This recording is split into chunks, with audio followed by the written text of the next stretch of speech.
Hi and welcome to DCO. My name is David Copete. If you're new here, what I do is I create parametric design scripts using Grasshopper.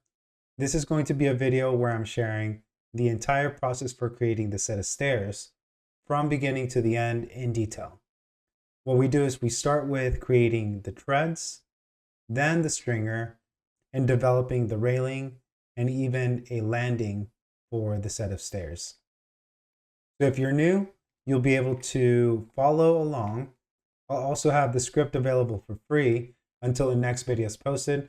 That way you can reference that in case you get lost somewhere.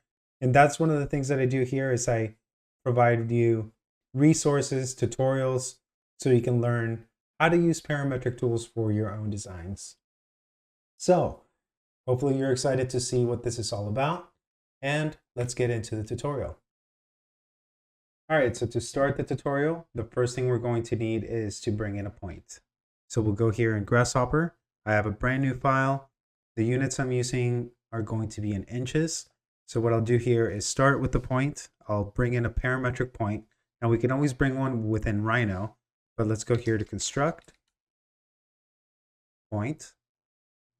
Then from here, we're going to create